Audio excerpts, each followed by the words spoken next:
Outrage tonight over the Trump administration's new plan for migrant children who have been caught at the border. Time magazine reporting this: the Trump administration detaining immigrant children in an army base that was literally used for Japanese American internment during World War II. 1,400 children will be held at Fort Sill, Oklahoma. Government shelters having exceeded capacity. Military bases have been used to house immigrants before, we should note, including in 2014 under the Obama administration.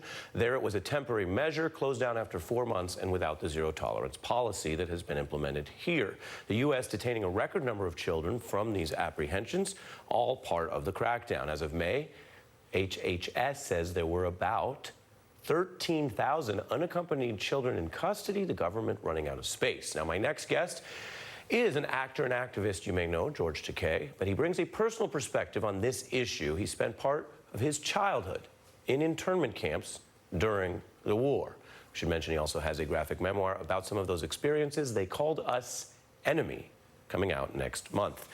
Thank you for joining me. Your reaction to this news? Well, it's a horrific thing that's happening, and this is a new low that's been reached by this administration. We children were intact with our family. We were not torn apart.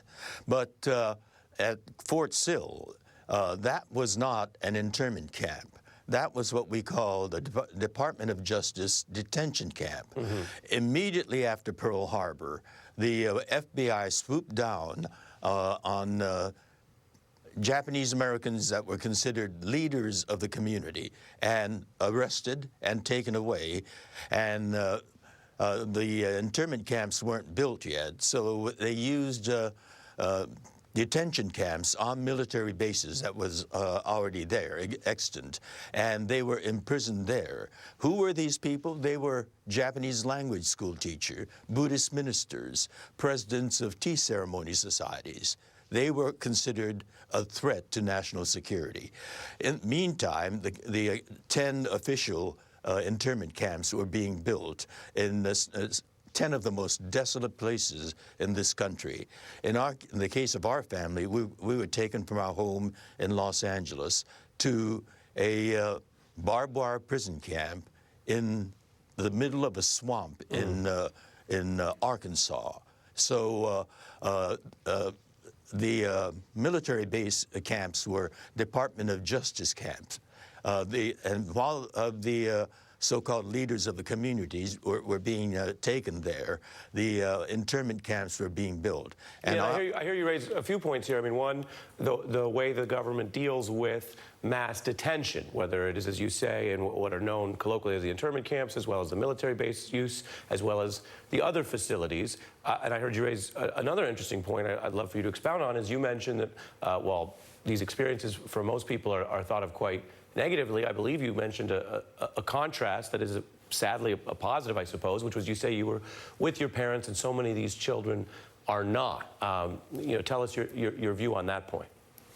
It is really cruel, and it's an egregious new low that we've hit here.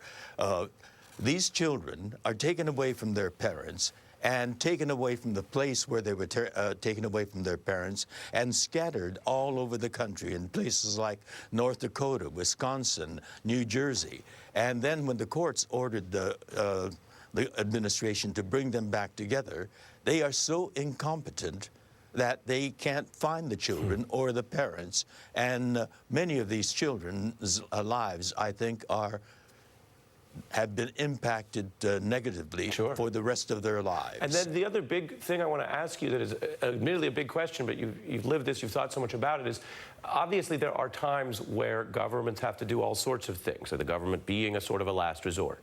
So we mentioned, for example, the use of military bases for short-term detention under the previous administration, which had a little bit of a different approach on some of these policies.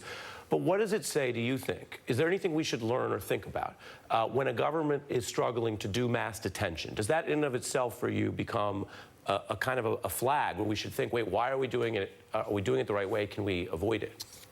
When we were in prison, there was this sweeping characterization of Japanese Americans, American citizens of Japanese ancestry, as potential spies, as saboteurs or fifth columnists. The same mentality that characterizes Latinos coming across the southern border as rapists, drug dealers, and murderers, or Muslims as all potential terrorists. It's that simple-minded, hysterical characterization of everyone without due process. Due process is the central pillar of our justice system.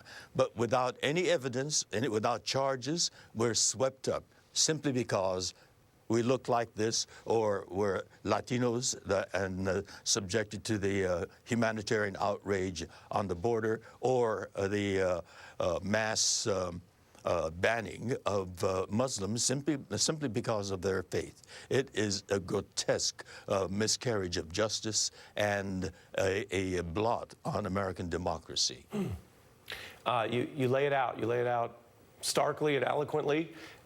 And we think about the language we heard about a quote-unquote invasion of people, many people who are refugees and fleeing, and you help us think a little bit about how that echoes such terrible things that have happened in our history, also in the name of misbegotten nationalism at times. I think you put it well. I'm glad we got to hear from you tonight, Mr. Takei. Thank you.